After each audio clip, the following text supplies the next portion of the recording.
सब कर दिया। बाबा पत्र लिखने बैठ गए। एक मक्खी जो थी वो बाबा को तंग कर रही थी। बच्ची इसको मारो, तो मक्खी मारी मैंने, भगवान ने मक्खी मरवाई। मैं ऐसे सुप्रीम लेके फेंकने चली। बच्ची ये बड़े काम की है, बड़ी सर्विसेबल है, इसको फेंकना नहीं है। बाबा मक्खी, हाँ तुम ले आओ। तो जो बाबा पत्र लिख रहे थे, किसी बहुत बड़ी हस्ती को पत्र लिख रहे थे, तो उठा के मक्खी भेज दी कि बच्ची तेरी सेवा वृद्धि को नहीं पाती है, तो क्या बैठे बैठे मक्खी मारती है। सुना, और मक्खी लिफाफे में पोस्ट कर दिया। सुना, मेरे को लगा कि देखो बाबा मुझे ना कभी भेज दे मक्खी, तो मेरे में जागृति बहुत आ गई। नाम तो व्यंजन ने बता ही दिया, मैं नाम तो लेती नहीं किसी का।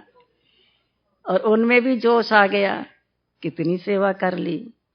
तो एक मरी मक्खी से बाबा ने दो की अवस्था अच्छी बना दी।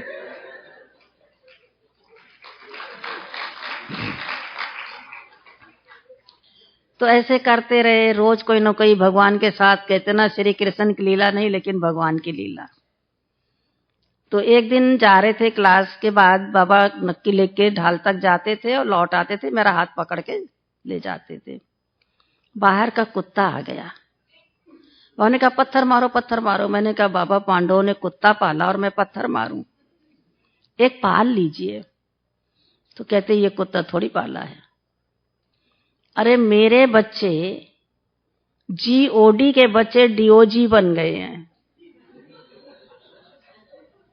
तो उसके अंदर जो विशेषता मेरे बच्चों में है, ईमानदार भी हैं, वफादार भी हैं, निश्चय बुद्धि भी हैं, आज्ञाकारी भी हैं, परंतु लगाया कि कुछ टेढ़े संस्कार ऐसे हैं जो सीधे नहीं होते हैं, जैसे कुत्ते की पूंछ। और जब वो संस्कार इमर्ज होते हैं तो भों भों करते हैं बच्चे, सामना करते हैं।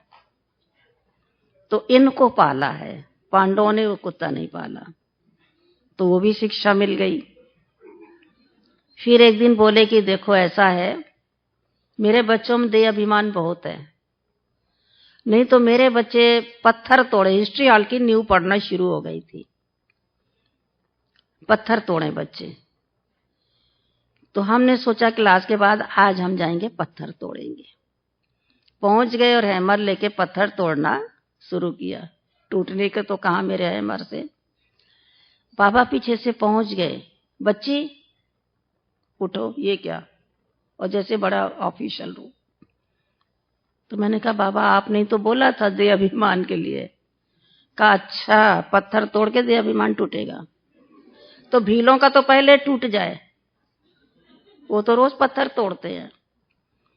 तुमने ये सोचा कि तुम्हारी पोजीशन क्या है? याद किया कि त्रिलोकीनाथ की बच्ची और भीलों के बीच में बैठी हो? पहले अपने पोजीशन में टिको। सम्मान नहीं था, पोजीशन में टिको, फिर कर्म करो। तो वो भी उठा के बाबा ले गया कि पहले पोजीशन में टिको। मैं कौन, किसकी बच्ची हूं, मुझे क्या करना चाहिए। तो ऐसे धीरे धीरे धीरे एक दिन क्या हुआ कि बाबा क्लास में बोले चलो क्लास से पहले फूल ले आते हैं बगिया से तोड़ के। तो 3 वही छोटी थी जहां बाबा की कुटिया है। बाबा की कुटिया भी बाद में बनी और ऐसी सुंदर नहीं थी। बांस को फाड़ के टट्टर लगा के करा दिया और खजूर के पत्ते चिपका दिए थे। फिर बाबा वहां पत्र आदि लिखते थे। तो फूल ले आए, क्लास में रख दिया। बाबा बोले क्लास के बाद बच्चे जो अपने को जिस लायक समझते हो आके फूल ले ले। तो कोई उठा ही नहीं। अपने आप कौन उठाएगा गुलाब, कौन उठाएगा बेला, चमेला। फिर बाबा ने कहा देखो बच्चे, फूल तो 3 प्रकार के होते हैं। एक होता है गुलाब का फूल, जो सुंदर भी है, खुशबू भी है, वो बहुत काम का है। इसेंस भी उसी से बनाते हैं, और कांटों के बीच में रहता है। एक फूल होता है जो केवल सुंदर होता है, खुशबू नहीं होती है, जैसे लिली का फूल। और एक फूल होता है जिसमें खुशबू है, वो सुंदर नहीं है।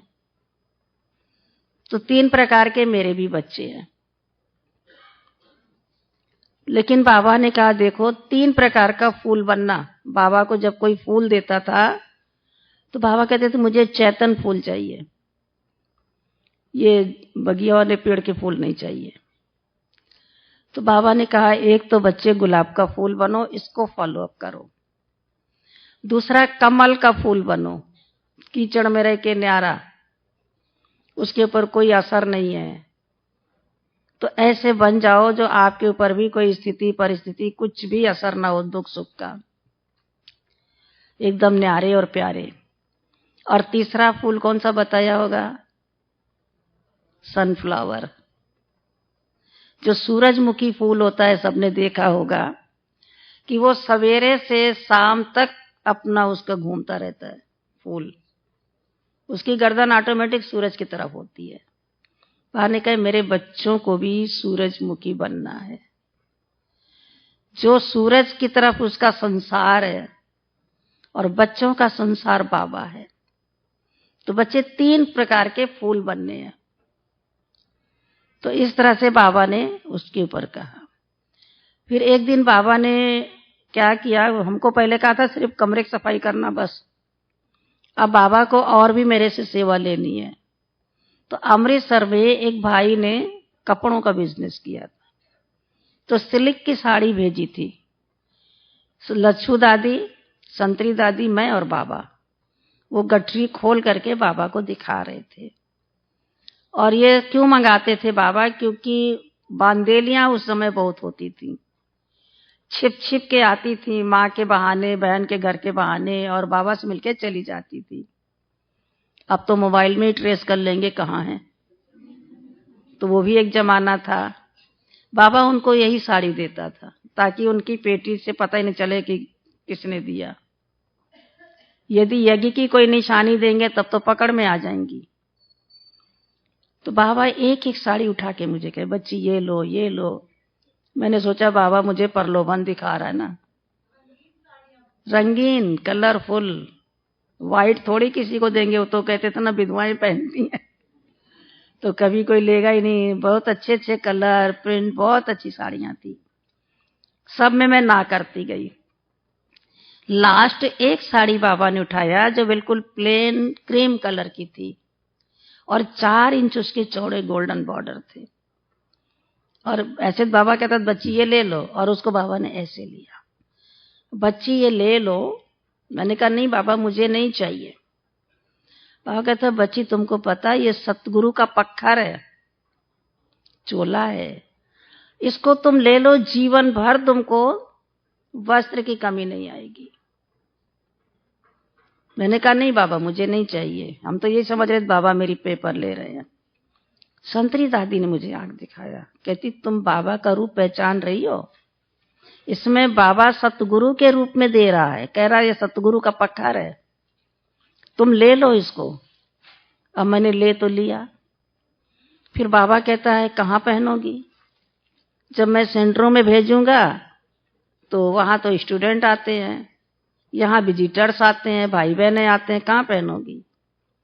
अब कहाँ पहने? फिर दिया ही क्यों है? लेकिन बाबा को तो मेरे से काम लेना था। बाबा ने कहा बच्ची सवेरे तुम जा करके ये साड़ी पहन के चूल्हा पोतना। इतने ऊंचे ऊंचे मिट्टी के चूल्हे, मोटे मोटे लक्कड़ जलते थे, खाना बनता था और वो काले हो जाते थे, तो मटके में पीली मिट्टी भिगोई रहती थी और एक कपड़ा होता था जिसको घोल बना के चूल्हा पोत के कालिक को मिटाते थे। अब वो इतनी सुंदर साड़ी, एक नजर तो मेरी साड़ी पे होती थी, एक नजर मेरी चूल्हे पे होती थी, कोई मिट्टी का स्पॉट भी इसमें न लगने पाए। मैं इसमें पास हो गई, जितना दिन रही चूल्हा पोतती रही। एक काम और मिल गया, अभी कमरे साफ करना था, तो साड़ी के बहाने बाबा ने दिया और उसमें भी राज भरा हुआ। वो ऐसी प्रैक्टिस हो गई कि जब मैं सेंटर पे रहने लगी धीरे धीरे, तो ब्रह्मा भोजन भी बनने लगे, भाई बहनों की संख्याएं भी बढ़ने लगी, कितने का भी बनाना हुआ। मेरी साड़ी में आज दिन तक हल्दी तेल का स्पॉट नहीं लगा। उस समय कुल 3 साड़ी होती थी, एक पहनो, एक धुलाई करो, ग्रामोफोन के नीचे दबा दो, प्रेस होना नहीं है, और एक रखी रहे मौके के लिए। तो कम साड़ी अगर खराब हो जाए तो कभी नहीं खराब हुई। इकोनॉमी क्या कहते हैं वो मम्मा ने सिखाया। एक बट्टी साबुन मिलता था कपड़ा धोने का, एक स्नान का, और 100 ग्राम तेल मिलता था। खुश्की बहुत होती थी स्किन में लगाने के लिए, और 1 तारीख को मिलता था। बूढ़ी दादी स्टॉक संभालती थी। और हमने जब कपड़ा धुलाई किया तो पीली पीली साबुन की चिक्की थी मोटी, वो 3 हफ्ते में खत्म हो गई। तो जो कुछ खत्म हुआ मम्मा से मांगो, मम्मा साबुन। मम्मा कहती क्यों, अभी तो 1 हफ्ता पड़ा, तुम्हारा कैसे खत्म हुआ?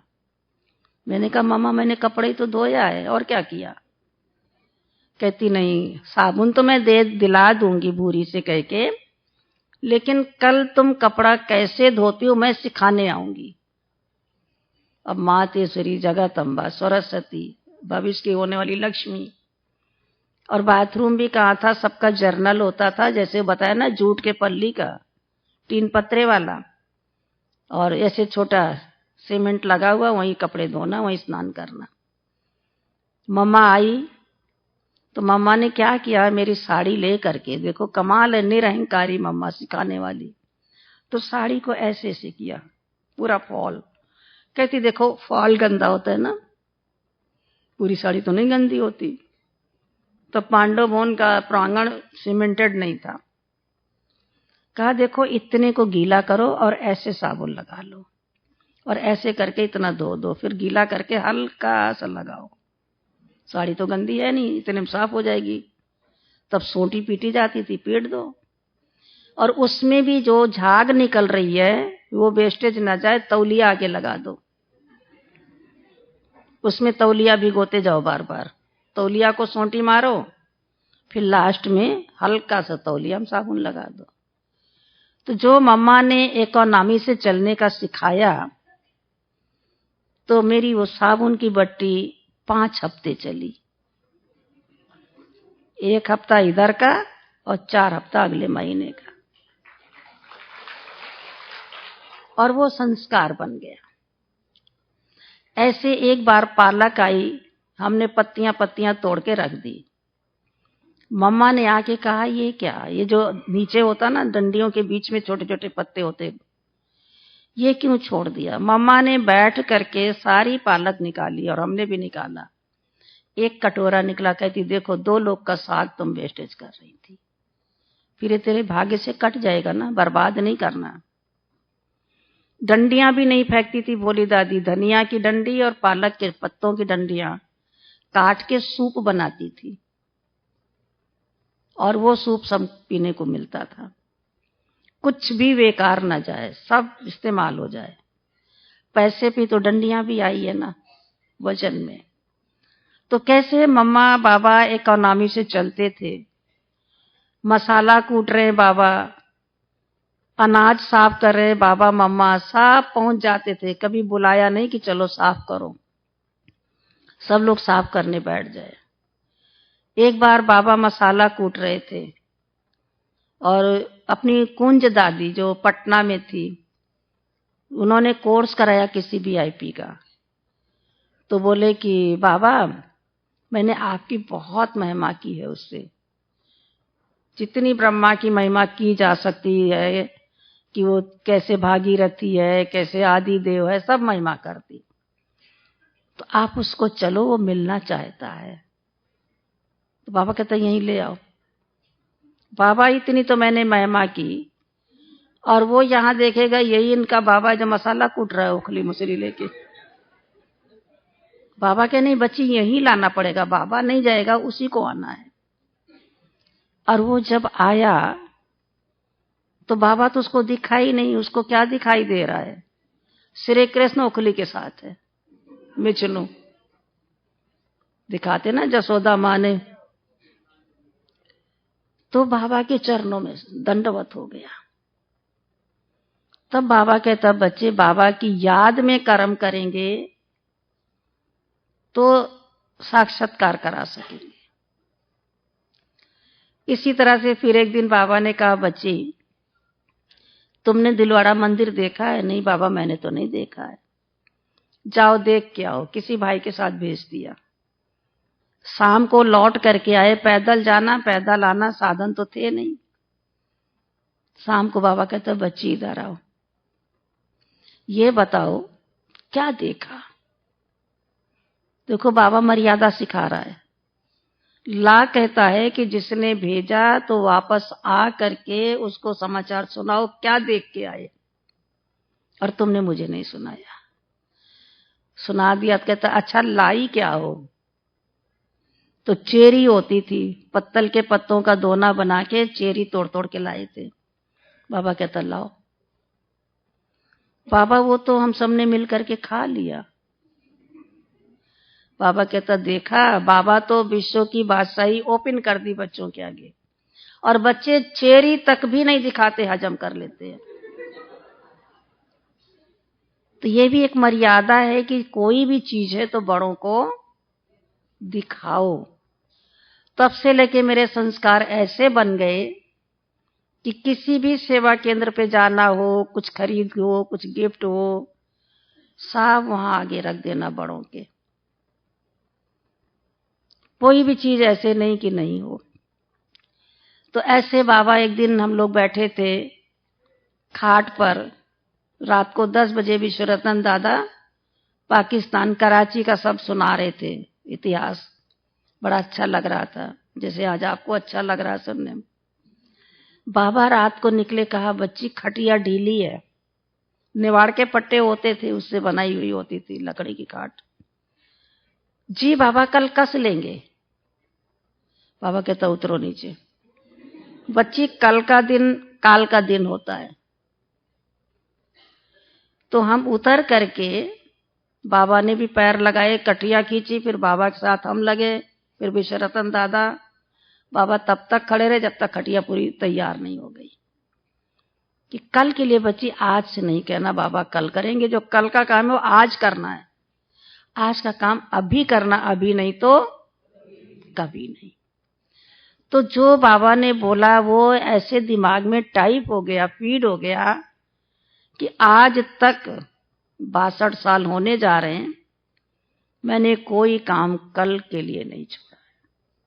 चाहे स्थूल हो और चाहे सूक्ष्म का हो, चाहे सेवा का हो, जो भी हो। यहां तक एक छोटा सा मिसाल बताएं, अगर हम सफर करके गए हैं, चाहे 1 दिन का किया, चाहे 8 दिन का, चाहे 1 मास का, लौट के जाने के बाद यदि रात को 10 बजे हम पहुंचे हैं, 12 बजे तक मेरे कपड़े धुल जाएंगे, मैं धो लूंगी। कल की तारीख में कपड़ा धुलेगा, मैंने रुमाल तक नहीं छोड़ी अभी तक भी। कि कल का दिन काल का दिन है। तो इसलिए बाबा ने जो बोला, जो बताया, फिर बाबा ने, ये हमारा परिवार है, परिवार से प्यार कैसे बढ़े।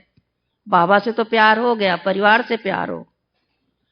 तो बाबा ने क्या किया, क्लास में पेड़ा रख दिया और कहा आज बाबा टोली नहीं बांटेगा। एक बहन आए, एक भाई आए, दोनों आए खड़े। बाबा कहता, रुको रुको बच्चे रुको। बहन से पूछा कि अगर 6 महीने से आंसू नहीं बहाया है तो पेड़ा बांटना। और भाई को कहता, अगर 6 महीने से गुस्सा नहीं किया तो टोली बांटना। दोनों वहीं स्टैचू बन गए, आगे नहीं बढ़े। अब बाबा ने तो पहले मना किया, फिर बाबा ने उठाया पेड़ा यूं। तो जैसे आप सब आगे बैठे, मैं भी आगे बैठी थी। दादियां भी नीचे ही बैठती थी, पार्टियां भी नीचे बैठती थी, कुर्सी थोड़ी होती थी। तो फटाफट फटाफट मैंने जो कैच किया, 5 पेड़ा लिया और हम बड़े खुश कि हमने कैच कर लिया। तो बाबा बुलाता, इधर आओ बच्ची, कितने पेड़े लिए? बड़े खुश, बाबा 5। बाबा कहता, बच्ची तुमने ये सोचा कि 4 का हिस्सा मार दिया? पेड़े गिनती के है, परिवार का हिस्सा है, परिवार में सबको बराबर मिलना चाहिए। तो ऐसे करके बाबा ने कहा, ला कहता कि मेरे कहने से पहले 4 पेड़ा पॉट में रख देना था। तो मैंने 4 रख दिया। तो उस दिन से ये बुद्धि में बैठा कि जितना बाबा से प्यार उतना भाई बहनों से भी प्यार, वही रिस्पेक्ट। क्योंकि बाबा मुरली चलाते थे, कभी ऐसे मुड़ के नहीं गए, बच्चों का बहुत रिगार्ड रखते थे। बाबा बैक होके जाते थे, कहते थे मेरे होवनहार देवताएं, इनको मैं पीठ कैसे दे सकता हूं। इतना बाबा बच्चों का सम्मान करते थे। तो कैसा भी है। फिर मामा ने मेरे से कहा, तुम सेंटर पे जाएंगी, तुम्हारे सामने पेपर आएगा, बड़ी बहन तो अच्छों अच्छों को ज्ञान सुनाएगी, बुद्धिवान धनवान बूढ़े आएंगे, अनपढ़े आएंगे, माताएं कहेंगे इनको तुम सुनाओ। तो कभी मन में न लाना है कि अच्छों को खुद सुनाती हैं और हमको ऐसे लोगों को देती हैं। फीलिंग फ्लू की बीमारी है। ऐसे करके जो है ना, मामा ने समझा दिया। तो आत्मा समझना, जो बाबा के घर में आया सब अपना भाग्य लेके आया है, भाग्य बनाने आया है। तो वो भी दिमाग में बैठ गया कि कोई ऊंचा नहीं है, कोई नीचा नहीं, कोई गरीब नहीं, हम भी तो थे। हमारे को बाबा ने इतना सम्मान दिया, तो सबको सम्मान देने की आदत पड़ गई, एक संस्कार बन गया। मामा ने कहा कभी झूठ ना बोलना, कुछ भी हो जाए, कैसी भी परिस्थिति आ जाए। लेकिन एक दिन मैंने झूठ बोला। स्थिति ऐसी थी कि बोलना बहुत जरूरी था। आदरणीय रतन मोहनी दादी की मां कलकत्ता से आबू जा रहे थे, दिल्ली से ट्रेन बदली करना था। तो वो गाड़ी सवेरे में 4 बजे कानपुर स्टेशन पर आती थी, अमृत वेले। सिगड़ी चलती थी उस समय कोयले की। 2 बजे उठ के तो मैंने सिगड़ी तैयार करके भोजन बनाया, टिफिन लिया। दूर जाके मुझे साइकिल रिक्शा मिली, 4 बजे स्टेशन पहुंच गई। जैसे ट्रेन आई और मैंने दादी को टिफिन पकड़ाया, पहला प्रश्न देवी माँ ने किया, विद्या तुम बाबा को भोग लगा के लाई हो? हाजिर जवाब जी, और लगाया नहीं था। 3 बार पक्का कराया, पक्का पक्का मैं भोजन खा सकती हूँ, भोग लगाया है? जी आप खा सकते हैं। क्यों? अगर मैं ना करती, टिफिन वापस करती, मेरी मेहनत बेकार। और दिल्ली तक कोई सेवा केंद्र नहीं था जो भोजन देता उनको। और गाड़ियां कोई 4 घंटे वाली फास्ट नहीं थी, 5 घंटे पहुंचाए, 12 घंटे कानपुर से दिल्ली लगेगा। तो वो झूठ मेरी लाइफ का है। लेकिन उससे मेरा भी भला हुआ, तो मेरे कनेक्शन के सेंटर वालों का भला हुआ। वो पक्का हो गया कि कुछ भी हो जाए, चाहे 2 बजे भोजन देना हो, चाहे 3 बजे सेंटर से कोई जा रहा, चाहे 4 बजे, पहले बाबा की थाली निकाल करके। तो कोई बिना स्नान किए तो किचन में नहीं जाने वाला, क्योंकि बाबा को भोग लगेगा। तो हर चीज पहले बाबा को, टोली बन रही, पहले बाबा को भोग लगाओ। तो एक जैसे की आदत पड़ गई। एक बार सूरज भाई कानपुर गए, बोले बहन नाश्ता तो लाओ, बाबा को भोग लग के आ रहा। कहते अच्छा, यहाँ नाश्ते का भी भोग लगता है? तो हाँ, हमारे पास सब चीज का भोग लगता है। कहे तो बहुत अच्छी बात है। तो कहने का मतलब, मम्मा ने कहा हमेशा ट्रांसपेरेंट रहना, कभी ना नहीं करना, ना माना नास्तिक, कुछ भी हो जाए ना तो मुख से निकले ही नहीं। तो ऐसे बहुत सारी बातें। मम्मा ने चलना सिखाया, चप्पल की आवाज थी, मम्मा कहती इधर आओ मिट्री, ये क्या खितिर खितिर करके चल रही हो, ये देवताओं की चाल नहीं है। फिर मम्मा ने कहा कि बच्ची, हंसना बोलना सिखाया। मम्मा ने कहा देखो, खिलखिला के नहीं हंसते हैं, ये बाहर वालों का है, इसमें भी सूक्ष्म विकार होता है। देवताएं मुस्कुराते हैं, सदा मुस्कुराना, कभी जोर से नहीं हंसना। मम्मा मुरली चलाने जाती थी, बाबा का भोग तैयार करके जाती थी। मैंने पूछा मम्मा, भोली दादी बनाती तो है, आप क्यों सवेरे आके बनाते हो? तो मम्मा कहती देखो, लोगों के रिश्तेदार आएंगे विदेशों से 2 साल 3 साल के बाद, अपने हाथ से भोजन करनेंगे, हमारा तो माँ बाप शिक्षक सतगुरु सब कहाँ से आया है? 5000 साल बाद परम धाम से। अपने हाथ से भोजन खिलाएंगे, भोग बनाएंगे। और मामा ने कहा तुम भी कभी भी माताओं से जब सेंटरों में जाना तो नहीं बनाना, अपने हाथ से जो बनाएंगी उसका प्यार अलग है, जो कह के बनवाएंगी उसका प्यार अलग है। आज दिन तक मैं भोग बनाती हूँ, तैयारी बहनें करती हैं। वो मामा ने जो सीख दे दी वो जैसे फीड हो गई, जीवन भर के लिए हो गई। तो ऐसे बहुत सारी बातें हैं। मम्मा ने बाबा ने कैसे पाला, फिर मुझे चेचक निकाल आई छोटे छोटे। अपने पास गौशाला थी तो गैया जो है ना, बाबा दूध लाते थे, ताजा दूध निकलवा के और गुलाब जल मिला के मेरे ऊपर लोटा चढ़ाते थे, उससे ठंडक मिलेगी। बाबा कहते देखो भक्ति मार्ग में सबने शिव के ऊपर लोटी चढ़ाई और शिव भगवान तुम्हारे ऊपर दूध की लोटी चढ़ा रहा है। तो ऐसे बाप के रूप से पालना, माँ के रूप से पालना, हर तरह से बाबा पालना देते रहे। तो बहुत अनुभव तो बहुत है, इतना ढेर अनुभव है।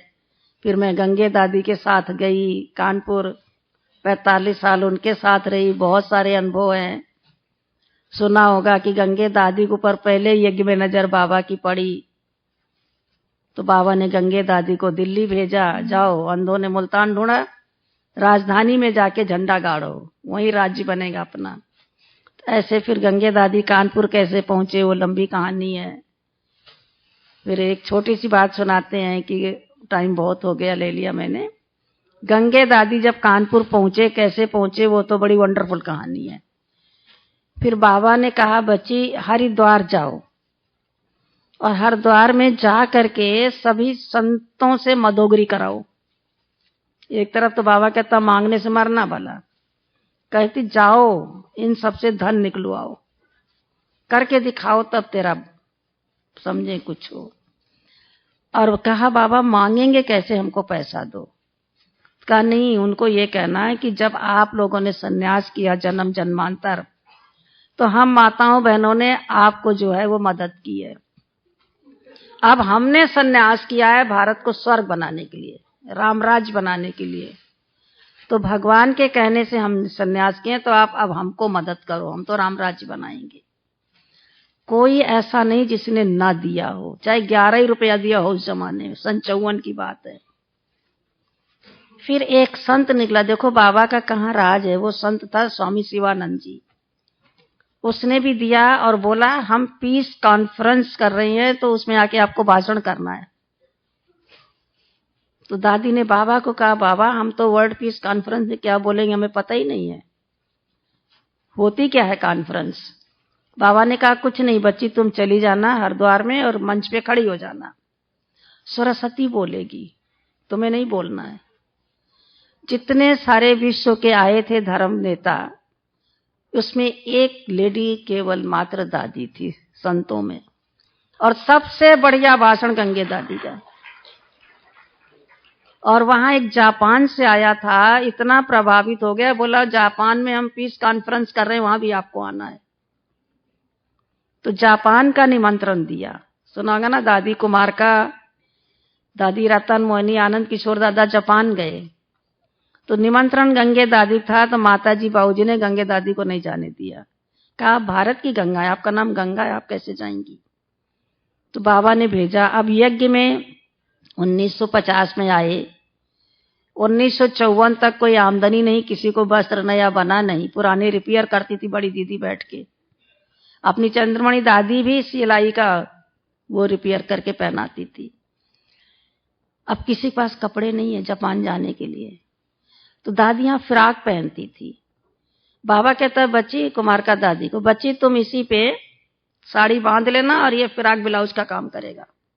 जाना है कहाँ, जापान वर्ल्ड पीस कॉन्फ्रेंस में। फिर कानपुर के माताजी बाबूजी ने तीनों को कपड़े बना के दिए, तीनों के टिकट बना के दी। तो माना फिर जापान का बीज पड़ा। तो कैसे कैसे बाबा अपनी सेवा करा लेते हैं बच्चों से, और कैसे हमको पाल के पोस के, कौड़ी से हीरा तो नहीं लेकिन कोयले से हीरा बना दिया। हाँ, एक सुना दूं। बड़ी दीदी जब मम्मा चली गई बैंगलोर, ये मजे की बात है, क्योंकि बाबा कहते हैं दुआएं दो दुआएं लो। और बॉम्बे से बैंगलोर तो बाबा ने मनमोहनी दीदी को बुला लिया था सब प्रबंध के लिए। मुझे सेवा का बहुत शौक था। मैंने कहा ईशु दादी आपके सिर में तेल लगाऊं। एक दिन लगवाया, उन्होंने कहा मैं सेवा नहीं लेती हूं। मैं दीदी के पास गई, दीदी मैं आपके सिर में तेल लगाऊं? दीदी कहती तू नडरी क्या तेल लगाएगी। मैंने कहा नहीं दीदी, एक बार आप लगवा लीजिए, मैं लगाऊंगी। बहुत उनसे जैसे विनती कर रही हूं। तो मेरे मुंह से निकल गया, नहीं दीदी मैं चंपी मालिश करूंगी। वो क्या होता है? तो मैंने कहा दीदी आप लगवा के देखो। कहाँ सीखी बताओ पहले? दीदी कहीं नहीं सीखे, वो लखनऊ में एक पार्क है, तो शाम के टाइम हम लोगों को अमीनाबाद पार्क में भेज दिया जाता, तो जाओ वहीं खेलो। घर में गर्मी में इतनी जगह नहीं होती थी, तो वहां वो घूमता था ना लेकर के तेल मालिश वाला, चंपी मालिश चंपी मालिश। तो मैं देखती थी वो कैसे लगाता, उंगलियां कैसे करता है। कहती अच्छा तो तुझे मेरे सिर में एक्सपेरिमेंट करना है। फिर मैंने कहा नहीं दीदी आज लगवा ही लीजिए आप। दीदी को लगाया, बहुत अच्छा लगा। अच्छा लगा, दीदी बराबर मेरे से तेल लगवाती रही दिन में 2 बजे, फिर जाके सो जाए। कई दिन बीत गए। एक दिन दीदी कहती विद्या जितनी पार्टियां आती मेरा मत्था खपाती हैं, सबकी समस्याएं मैं हल करती हूँ, सबका सिर दर्द मैं दूर करती हूँ, मेरा तू दूर करती है, और अगर तेरे सिर में दर्द हुआ तो कौन निकालेगा? मेरे पास जवाब नहीं था। दीदी इतने दिल से, इतने प्यार से, जिगर से कहती विद्या जा तेरे सिर में कभी दर्द नहीं होगा। 62 साल हो गया मुझे दर्द का ज्ञान नहीं। ये दिल की दुआ दीदी के मेरे को मिली। कभी मैंने रुमाल तक सिर में नहीं बांधी है। तो इसको कहते दुआ लेना, दुआ लेना। तो हम तो दुआओं से पले हैं। बस एक ही मंत्र मम्मा ने कहा था, आज्ञाकारी बनना, ना नहीं करना, हाँ जी का पाठ पढ़ना, आज्ञाकारी वफादार बने रहना, बस। तो वो मंत्र मैंने ले लिया, उसी आधार पे चले। चाहे जितने विघ्न क्या नहीं आए होंगे, क्या बाधाएं नहीं आएंगी, क्या समस्याएं नहीं आएंगी, लेकिन नहीं, हंसते खाते आज इतने दिन पूरे हो गए, आप सबके सामने है ना। तो इसलिए बाबा ने चलाया और हम चलते रहे, पाला पलते रहे, खिलाया पिलाया, मस्त जीवन, कोई चिंता नहीं, कोई फिक्र नहीं। 80 में चल रहे हैं।